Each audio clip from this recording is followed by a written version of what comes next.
Bueno, primero gracias a la organización por invitarme y por aceptar el Call for Paper y a vosotros por estar aquí. Y bueno, como ha dicho este señor mayor que parece un pozo, vamos a hablar bastante de Kubernetes hoy, ¿vale? Bueno, pues no, pues no. Pues vamos a darle desde aquí. Y que sí. Ahora. Pues eso, un poco de introducción. Qué mala idea ha sido esto, ¿no? Bueno, yo soy Jorge, soy el papá de Hugo, como puse en la presentación, y trabajo en sistemas en Codify. Trabajo con Curro y bueno, yo llevo 3 años y medio trabajando allí y os voy a contar un poco la experiencia de lo que ha sido trabajar en este mundillo. Codify es una empresa que no es muy conocida, digamos que bastante poco conocida en el mundillo de IT y tiene una explicación que ahora vamos a desvelar. Si esto... Aquí. Codify es una empresa que se dedica a generar contenido de vídeo, ¿vale? Tenemos muchos premios internacionales del sector, pero también nos dedicamos a desarrollar y administrar sites de alto contenido de tráfico, ¿vale? Tenemos un equipo de IT en remoto en Europa. Tenemos gente de marketing en Montreal, toda la gente de contenidos está en LA y en Barcelona tenemos también unas oficinas donde tenemos parte del hub tecnológico y de producto. Obviamente tenemos gente canadiense, que nos faltaría la referencia. Este es el producto, ¿vale? Nosotros trabajamos en el sector del mundo adulto, ¿vale? Por ese motivo, no es que hagamos mucha publicidad de lo que hacemos, solamente de la parte tecnológica, ¿vale? Pero como contexto para entender muchas de las cosas que hacemos aquí, es necesario saber cuáles son los sites que tenemos y cuál es nuestro contexto, ¿vale? Nosotros tenemos sites que son gratuitos, que tienen una alta carga de tráfico, y luego tenemos sites que son de pago. Tenemos otros tantos cuya carga de tráfico también es muy alta, pero no es al mismo nivel que los sites gratuitos, ¿vale? Aún así, bueno, es el sector. Yo creo que más o menos todo el mundo se puede hacer una idea. Bueno, dicho esto es Codify y quien quiera, nosotros tenemos algunas posiciones abiertas. El que quiera sentarse en el sofá a hablar con nosotros, puertas abiertas, codify.io y ahí estaremos, ¿vale? Vamos a empezar la historia al revés. ¿Cómo estamos hoy? Pues hoy somos una plataforma que incluye estos dos modelos de negocio, soportando más de 50 millones de usuarios al mes. Tenemos unas 4.000 millones de visitas al mes, según Cloudflare, y el CDN unas 3.000 millones de visitas al mes.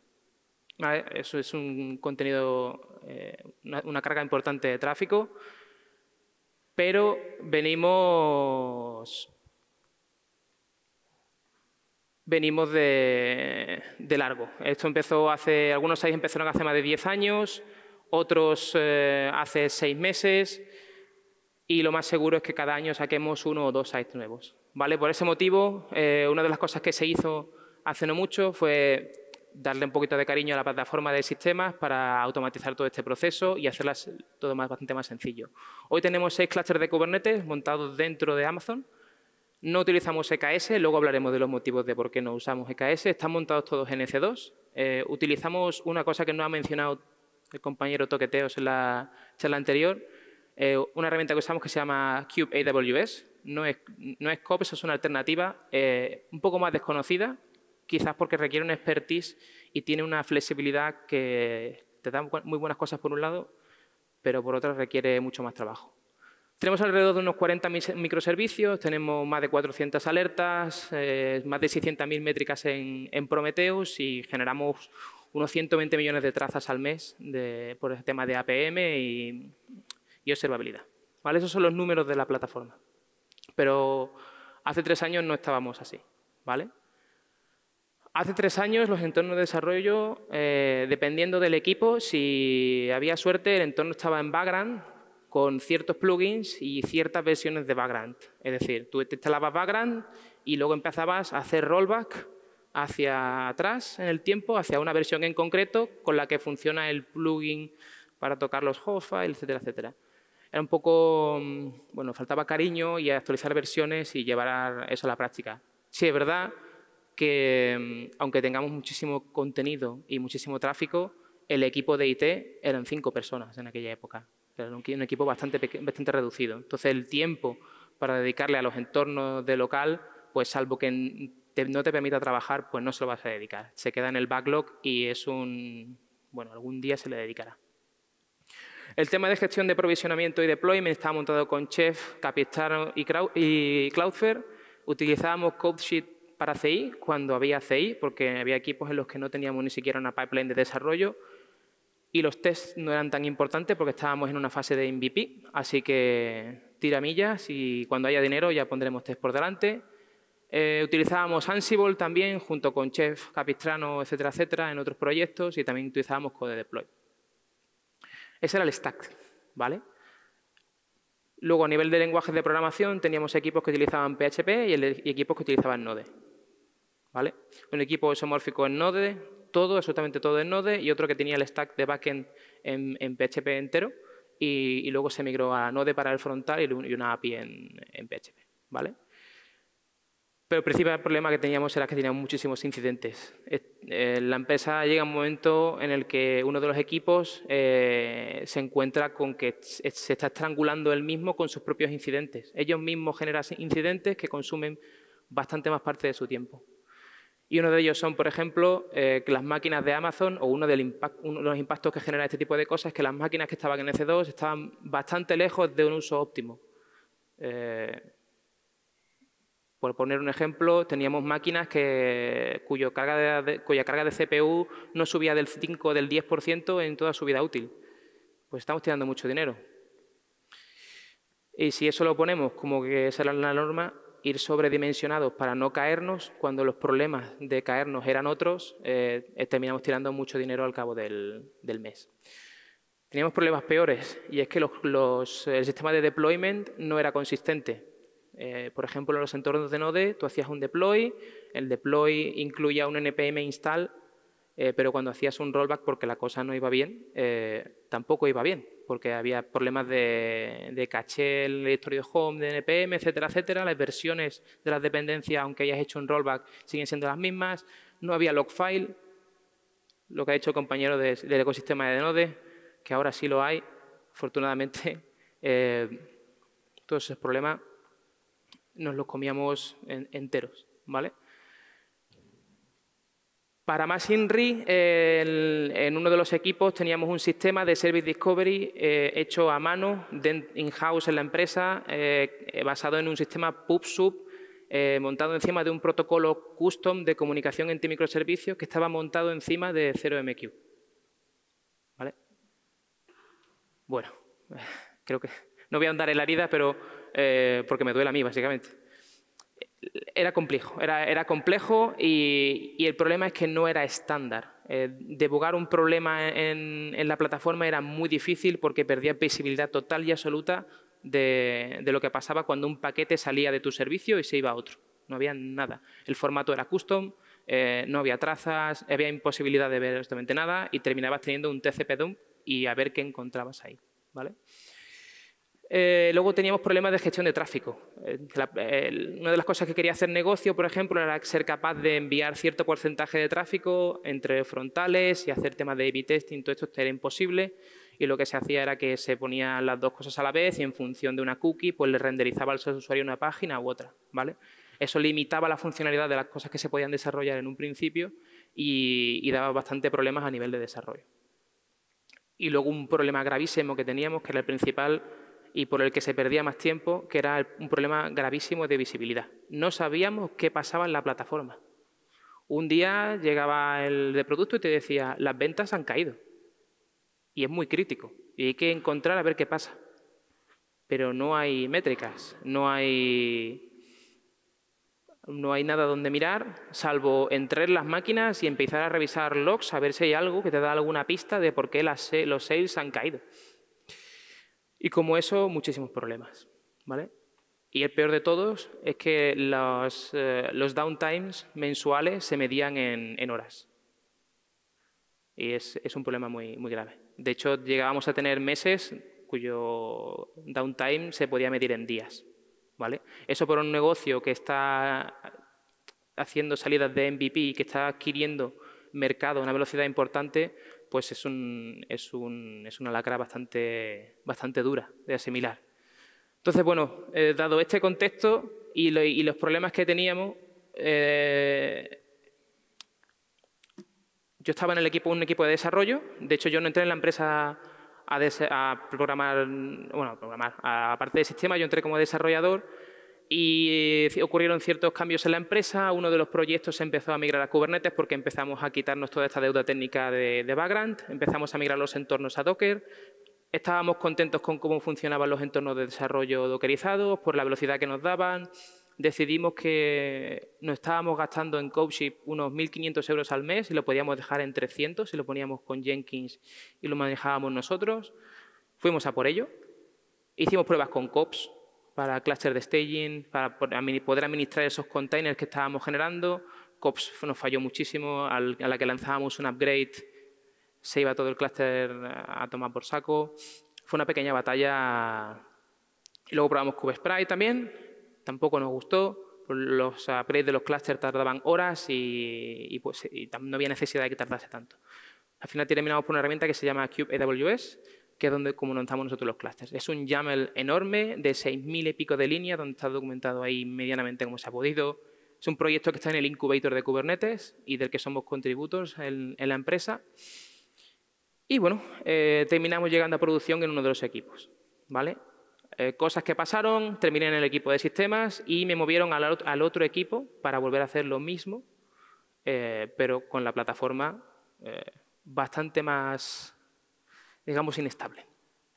Entonces, una de las cosas más importantes que hay que tener en cuenta es que Kubernetes es una herramienta para arreglar los incidentes que tenemos. No es un goal. El goal no era ir a Kubernetes, el goal era enfrentar todos estos problemas que hemos mencionado y sobre los que nos estábamos ahorcando nosotros mismos, ¿vale? Y otra cosa que hay que tener en cuenta, y muy a tener en cuenta, es que hay un repositorio muy famoso que se llama, de Casey Hightower, que se llama Kubernetes The Hard Way, ¿vale? Y es cómo instalar Kubernetes, ¿vale? Esto hay que tenerlo muy en cuenta. The Hard Way es el setup, ¿vale? Luego hay que vivir con esto. Y hay que vivir en master muchas veces. Y hay que vivir en master más dirty, porque hay un commit tuyo encima de master que tienes que deployar porque hay un fix. Todas estas cosas hay que asumir que esto va a pasar. Si eres capaz de tener un equipo y tener el tiempo para vivir con ello, adelante, porque hay mucho beneficio ahí, ¿vale? Entonces, sabiendo esto,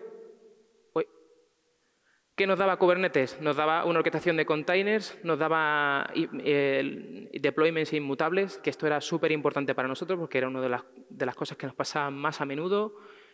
Nos daba gestión de rollback, nos daba un service discovery del que poder tirar y reemplazar aquel monstruo que teníamos nosotros que generaba terabytes de red en Redis, porque además el service discovery que teníamos nosotros era peer-to-peer, así que tenía grandes problemas de escalabilidad.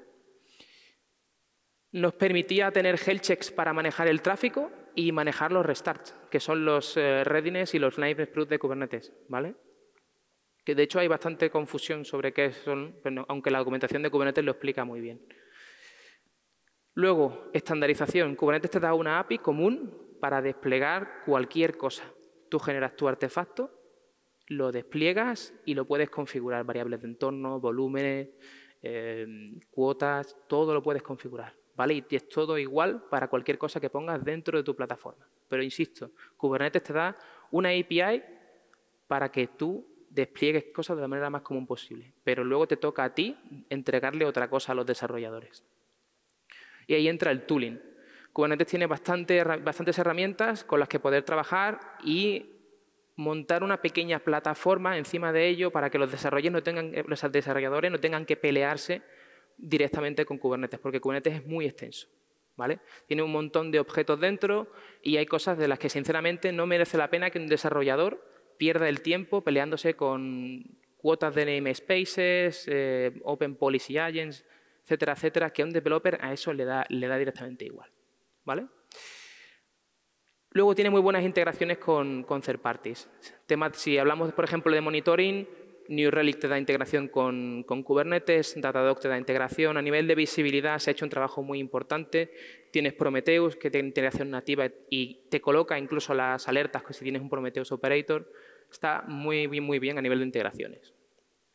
Luego, la otra ventaja que nos daba es que los contenedores nos permitían compartir recursos dentro de esas máquinas virtuales.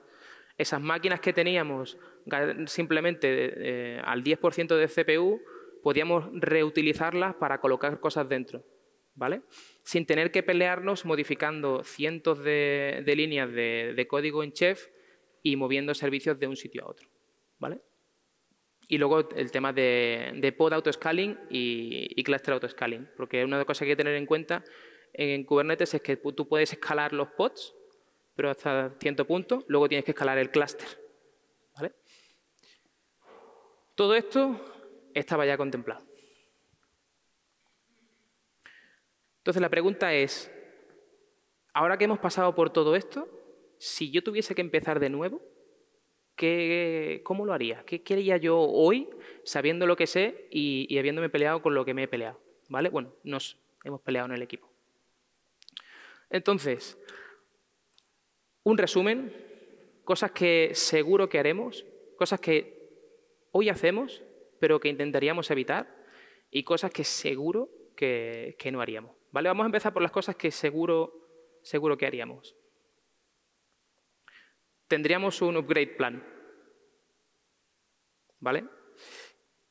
Y además seguramente lo ejecutaríamos a menudo. La gestión de versiones en Kubernetes sacan 3 releases o 4 al año y solamente mantienen las 3 últimas. Así que si has tenido un año muy ocupado, te encuentras que tienes una versión que está sin mantener, ¿vale? Y esto, aparte de ser peligroso, te ancla al pasado. Kubernetes sigue estando en algunos aspectos bastante inmaduro. Por poner un ejemplo, tú puedes tener instalados diferentes tipos de ingress controllers en el clúster, pero no le puedes preguntar a Kubernetes que te diga cuántos. El concepto de ingress class no existe todavía. En la versión 2 de ingress se modificarán muchas cosas y desaparecerán muchos conceptos. Entonces, bueno, es un proyecto que va madurando con el tiempo y hay que tener en cuenta también el versioning, ¿vale? Otra cosa que seguramente haríamos ahora, después de 3 años, es considerar algún platform as a service. A lo mejor empezaríamos a considerar algo como EKS, que es el Elastic Kubernetes Service de Amazon. En realidad no. En realidad no, porque solamente ofrecen hasta la 1.14 y la 1.14 está out of life, no está mantenida. Por lo cual, pagar por un servicio que no está mantenido, pues no tiene mucho sentido. Pero en otras plataformas van mucho más al día, ¿vale? Si tuviese que ir a Google Cloud, a Azure o incluso a IBM, ellos van bastante más al día. Amazon te promete que ellos hacen patches de las versiones de seguridad. Pero bueno, te lo tienes que creer. De todas maneras, dicho esto, para el 90% de los stacks que yo conozco, de la gente de mi alrededor, esto que os estoy contando no es ningún problema, ¿vale? Tú puedes tener un clúster corriendo con la 1.12 y seguirá corriendo. Darás el upgrade, a lo mejor cuando te haga falta una feature en la 1.18 y hay maneras de hacerle el upgrade, ¿vale? Por eso digo que mantener un clúster de Kubernetes, mantener el control plane de un clúster de Kubernetes supone mantener un clúster de etcd, ¿vale? Mantener releases del clúster de etcd y, sobre todo, saber cómo mantener un clúster de etcd, ¿vale? A nosotros nos ha llegado a pasar en staging que ha habido una incidencia durante un upgrade, alguien se ha metido a ver qué estaba pasando, lo ha levantado a mano y, uy, hemos limpiado toda la base de datos del etcd. Otra cosa que seguro que haríamos sería empezar por la observabilidad. ¿Vale? Empezaríamos con el monitoring, sí o sí. Y esto es lo más importante, de largo. En un sistema distribuido como Kubernetes, de hecho está diseñado para sistemas distribuidos, esto es la parte más importante. Empieza desde aquí, ¿vale? Empieza monitorizándolo todo. Si no sabes cómo, no te preocupes. Kubernetes Mixins de Prometheus, y ahí hay una larga lista de métricas que son importantísimas, alertas para colocar, o directamente te instalas el Prometheus Operator y empieza desde ahí. Que luego no quieres mantener un clúster de Prometheus por temas de disponibilidad, etcétera, etcétera, por temas de negocio, da igual, te lo puedes llevar exactamente las mismas métricas a tu monitoring de turno en Datadog, New Relic, etcétera, etcétera. ¿Vale? La mayoría de ellos te ofrecen un dashboard que es muy bonito, pero todo el tema de alerting es cosa tuya. ¿Vale? Y esto es súper importante tenerlo en cuenta. Sobre todo porque cuando te vas a un ecosistema como el de Kubernetes, que es tan complejo, hay muchísimos componentes a tener en cuenta. ¿Vale? En un clúster de Kubernetes vacío puede haber perfectamente más de 60 componentes y todos ellos te pueden fallar. De hecho, seguramente todos ellos te fallen en algún momento. Otra cosa que es muy importante es que incluso antes de irte a Kubernetes aprendas cómo funcionan los DNS. Algo tan básico como algo que usamos todos los días que, bueno, está ahí y no sabemos muy bien cómo funciona. Sin embargo, te va a dar una patada en el culo terrible más de una vez. Y esto va a pasar. De hecho, el siguiente punto es vuelve atrás otra vez y aprende sobre DNS, ¿vale? Porque es muy importante, muy, muy importante. Y sobre todo, hay una página que se llama KS.af. Puedes entrar ahí y hay básicamente postmortems de empresas grandísimas como Zalando, Git, empresas grandísimas. Busca por N.5 y encontrarás que la mayoría de ellas, por lo menos el 35-40% de las incidencias, están relacionadas con incidentes de DNS. ¿Vale? Es súper importante. Luego, cosas que seguro que haríamos. Hacer splits de los tipos de instancia que tenemos en Amazon, los tipos de máquina, todo lo que haga falta. Todo lo que haga falta. Al final, por mucho que queramos compartir recursos entre aplicaciones, ciertas aplicaciones requieren de ciertos tipos de máquinas. Hay aplicaciones que requieren de un uso intenso de CPU, otras que necesitan toda la memoria disponible. Haced split, ¿vale? Utilizar labels y poner todos los node pools que os haga falta, ¿vale? Luego podéis tirar de node selectors, utilizar taints para evitar que se coloquen cosas en los sitios que no tocan. Hay muchas maneras de administrar un clúster mejores que tener un solo pool donde ponerlo todo, ¿vale? Y luego, una de las más importantes es utilizar un sistema de plantillas. Intentar ir a Kubernetes sin un sistema de plantillas es un suicidio. Es un suicidio. Te terminas encontrando con proyectos con 10.000 líneas de YAML que son inmantenibles. Trozos de YAML repetidos en diferentes ficheros, termina siendo una locura. Entonces, hay herramientas como Kustomize o Helm que te ayudan a gestionar todo este tema de plantillas, ¿vale? Incluso Helm te gestiona el tema de releases, versionado, te gestiona el tema de los rollbacks, en fin. Son herramientas que van más allá. Aunque podrías utilizar Helm haciendo un Helm template, pipe, kubectl, -f, -- y para arriba. Simplemente lo utilizas como un sistema de plantillas, ¿vale? De hecho, hay mucha gente que lo usa, sobre todo antes cuando el tiller existía y era un dolor de muelas, ¿vale? Luego, relacionado directamente con esto, utiliza un sistema de deployment management, como Helm, Spinnaker o cualquier otro, ¿vale? Utilízalo. Te va a salvar más de una vez, ¿vale?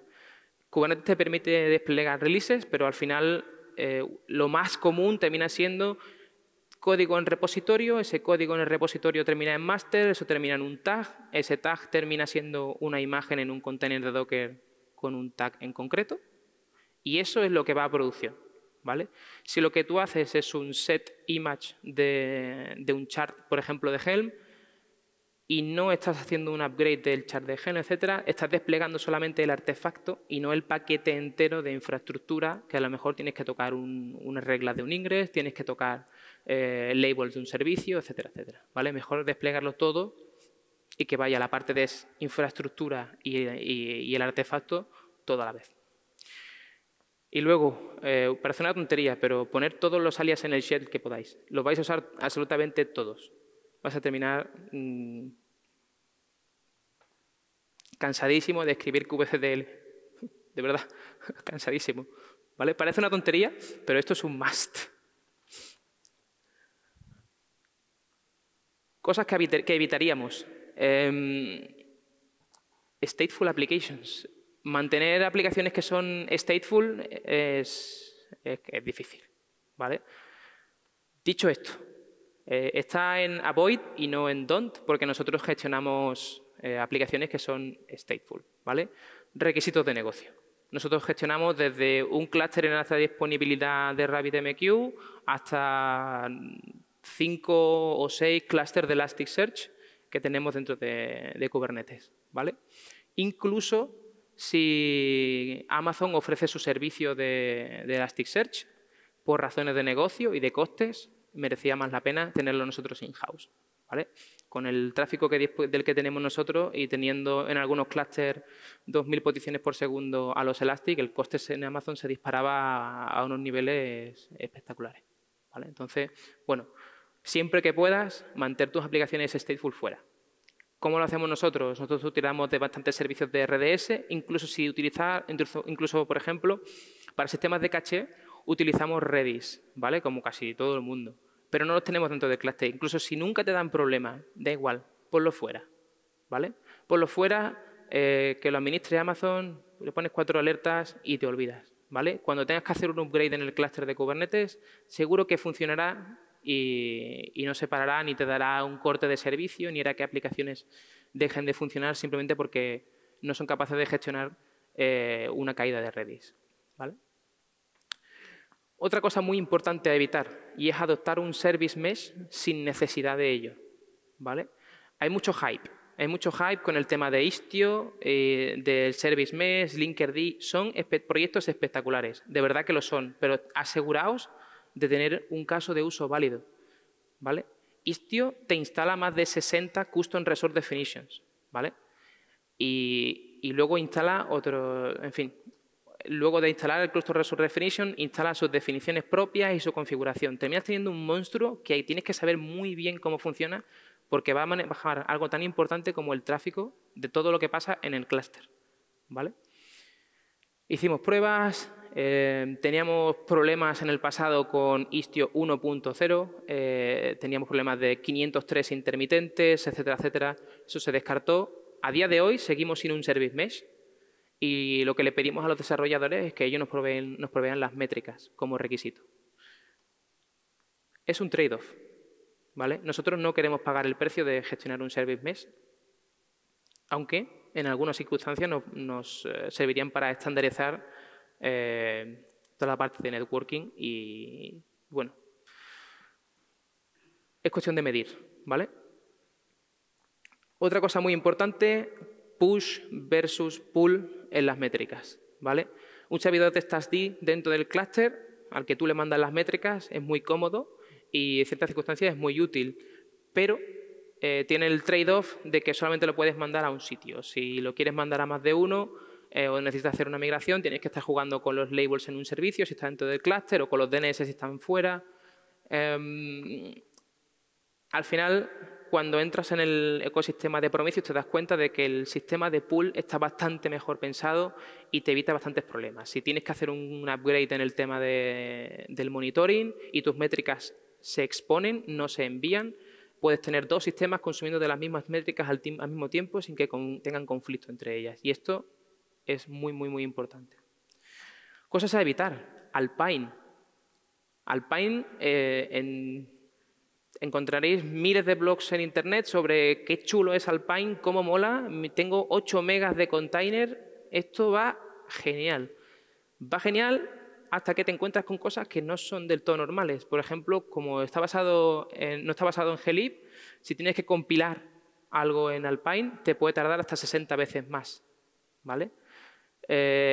Sin contar que si terminas yendo a producción con Alpine, Alpine tiene su propia gestión de caché de DNS y te puedes encontrar que el tráfico es irregular, que tienes tienes endpoints a los que apenas le llega servicio, apenas le llegan peticiones, y es porque resulta que Alpine ha decidido cachear y no soltar. No, digamos que la caché no la invalida demasiado bien y te encuentras cosas muy irregulares dentro del clúster. Si tienes un service headless dentro de Kubernetes, por ejemplo, que es en lugar de un EP flotante, es un listado de records, sorpresa. ¿Vale? Estas cosas, hasta que no las vives, pues es muy complicado que caigas en ello, ¿vale? Sobre los DNS, cosas a evitar, llamadas externas, ¿vale? Y os voy a poner un caso de uso de una caída. Durante el Black Friday de hace un año o dos años, creo que hace ya, marketing nos dijo que iba a enviar unas 30 millones de anuncios o que iba a comprar 30 millones de usuarios o peticiones, pero no fue así.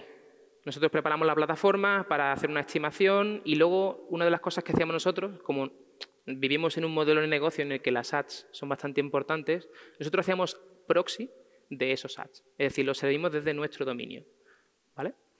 Para ello, internamente, dentro del clúster, hay un servicio que hace peticiones a un tercero y hace de proxy y le sirve la al usuario. De esos 30 millones que nos iban a mandar marketing al día, resultó que nos lo envió por hora. Y bueno, el servicio de ads era bastante reducido, tenía una cuota de CPU de 200, 300 mili-CPU, no mucho más. ¿Y qué pasó? Pues que teníamos puesto el auto-scaling hasta el infinito. Si tenemos de normal 3 instancias, pues puedes escalar hasta 150. Lo que necesites escala. Eso también es un error, ¿vale? Tampoco podemos pretender escalar hasta el infinito. Hay que saber medir un poco más. Medimos muy mal. Nos encontramos cosas como que el clúster de producción pasó de tener 30 instancias a 90. El número de containers dentro del clúster pasó de ser 2.000 a ser 9.000. Y nos encontramos cosas como, por ejemplo, timeouts en los DNS y un tráfico de red inusualmente grande y que no tenía relación el tráfico de red interno con el tráfico que recibíamos desde fuera. Ni siquiera sumando todas las peticiones de los microservicios entre sí. Aquello no tenía sentido, ¿vale? Para mitigar esto, cosas que hicimos, corriendo, en vez de ponerle 300 milis de CPU, subimos a 1, una CPU, reducimos el número de instancias que teníamos en el clúster y la red empezó a disminuir. Luego entraremos en por qué pasó eso. Más cosas, y voy a darle un poquito de velocidad a esto.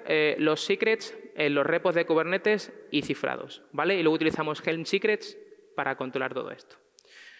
Utilizar un único ingress controller puede ser un problema, ¿vale? Porque si se cae toda tu plataforma. Servicios críticos, su propio ingress y te olvidas. Servicios que pueden ser potencialmente peligrosos, su propio ingress y te olvidas. Luego, no intentes hacerle una petición a Kubernetes a la API, ni siquiera en RAW, para que te diga cuántos ingress class tienes, porque es que es imposible. Si alguien lo sabe, que me lo diga de verdad, que le pago una cerveza. Y luego los volúmenes, evitadlo tanto como podáis, ¿vale? Luego, don'ts. No uséis Kubernetes para desarrollar. No, la mayoría de las veces no merece la pena, ¿vale? De verdad, no merece la pena. Evitad latest, porque latest hoy es latest mañana y fue latest la semana pasada. FluentD tiene un consumo de recursos fuera de lo normal y directamente a por FluentBit. Os ahorraréis perfectamente medio giga por máquina de memoria. Evitad asumir que los developers necesitan saber de Kubernetes. No va a pasar y no tiene que pasar. Es el dominio de otro, ¿vale? Proveedle una API lo más sencilla posible, donde ellos tengan la libertad de poder editar, pero sin tener que pelearse con objetos RAW de Kubernetes, ¿vale? Os ahorrará mucho tiempo y alguna que otra discusión. No toquéis a mano, y me incluyo, los recursos que Helm administra. porque no los volverá a tocar, ¿vale? Y es que a Helm, si tú modificas a mano un parámetro en un deployment, cuando hagas una release modificándolo, no lo modificará, ¿vale? Evitad, como he mencionado antes, escalar hacia el infinito y, sobre todo, monitorizar. No asumid, medir, ¿vale? Don't assume, measure. Luego, para evitar terminar corriendo out of memory, los memory requests iguales a los memory limits, ¿vale? Cualquier otra cosa que no sea eso es muy peligroso.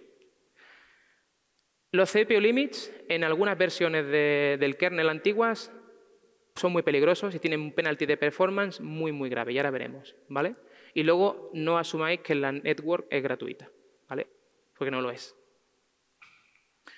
Luego algunas pequeñas historias, que iré súper rápido, un minutito por cada una de ellas. Se han caído todos los sites, estamos dando un 503. ¿Qué ha pasado? Pues resulta que alguien en una annotation ha puesto un snippet de código de Nginx para hacer unas reglas de redirección y falta un punto y coma. Pero Nginx se lo ha tragado y ha tumbado entero, todos los ingres están caídos, ¿vale? Por supuesto, instant rollback para hacer un fix y hay una cosa que se llama validation webhooks, ¿vale? Que te puede salvar el culo para la siguiente, ¿vale? Aún así, nosotros ya no utilizamos Traeffic, perdón, Nginx, nos movimos a Traeffic hace cuestión de un año. Y he puesto un link para los validation webhooks para que no nos vuelva a pasar y evitar que a alguien le pase si no lo tiene y está usando Nginx. Problemas con la performance. Uno de los problemas que tuvimos fue que en ciertas versiones de RunC estaban afectadas por un bug muy antiguo que solamente se vio cuando Amazon empezó a parchear las máquinas por culpa de Meltdown y Spectre, ¿vale? Aquí os he puesto el postmortem. Básicamente deshabilitamos los auto-updates de Coreos para que no se actualizara Docker y hicimos un rollback, ¿vale? Los cron jobs no tienen scheduling y no hay más jobs en el clúster. Básicamente todos los jobs nuevos están en status pending. ¿Qué pasa? Pues que teníamos más de 500 y la propia API de Kubernetes tenía un conflicto consigo misma. Bueno, el controller manager tenía un conflicto con la API de Kubernetes y no era capaz de listar cuántos jobs había, ¿vale? Esto en la versión 1.14.8 o 9 se arregla, ¿vale? Y lo que hicimos fue, como quick fix, el revision history limit de los jobs de 3, que es el default, lo pusimos a 1 y así nos quedamos con 1/3 de los jobs que teníamos, ¿vale? He puesto un enlace a la incidencia.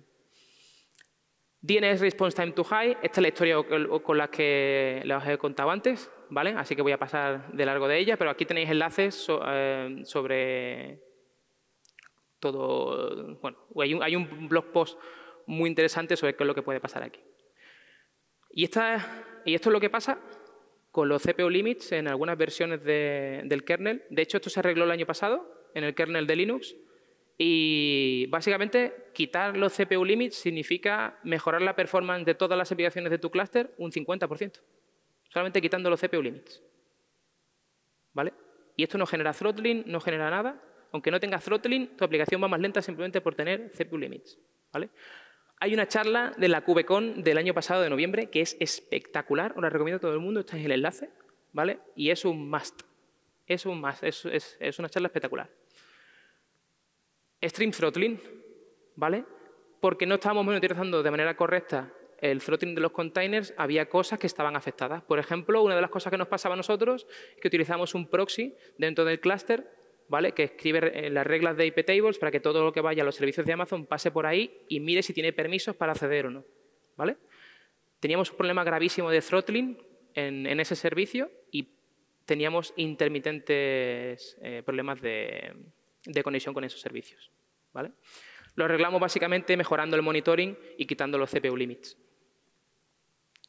Conclusiones. Evitar assumptions. Medir todas las métricas medir todos los componentes del clúster. Si no hay métricas, no es production ready.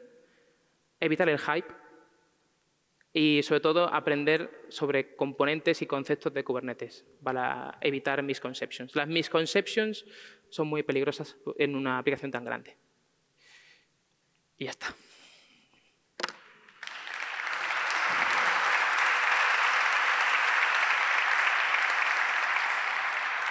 Mi agua y mi queso. Bebe agua. Tenemos 5 minutos para preguntas. Si se generan muchas preguntas, solo vamos a hacer 2, porque has apurado bastante. Uy. Sí. Y luego, en las mesas redondas, podemos desarrollar el tema y darle mucha cera a esto, porque hay mucho que contar aquí. Así que, por favor, aquí.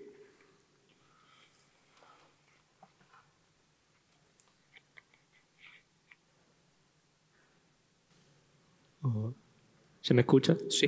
Gracias por la charla.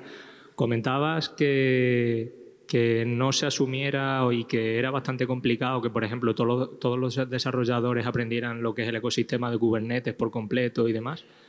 ¿Tenéis algo para, a su vez, hacer que la gente pueda acceder mínimamente a cierta información de los clústeres o del estado de las aplicaciones y demás? ¿Algún tipo de abstracción o algo así? ¿O cómo lo hacéis? Hay dos partes, la parte de desarrollo y la parte de monitorización. En la parte de desarrollo nosotros tenemos un repositorio con todos los charts que se despliegan en los clusters, ¿vale? Los desarrolladores tienen acceso a ver qué es lo que hacemos los de sistemas ahí. De hecho, hay desarrolladores que participan en los procesos de creación de esos charts, ¿vale? De hecho, a veces cuando necesitan un cambio en su aplicación son ellos mismos los que van al chart, les suben la versión y aplican el cambio. Esa es una de las cosas que hacemos, pero siempre teniendo en cuenta de que el usuario final para nosotros es un desarrollador que tiene 1, 2, 10 values YAMLs en su repositorio y que esa es su API, ¿vale? Es lo que nosotros le damos a ellos para interactuar con lo que corre en producción. Y luego para la parte visual, Grafana, Prometheus, Datadog en otros proyectos para la parte de visualización y monitorización. Gracias.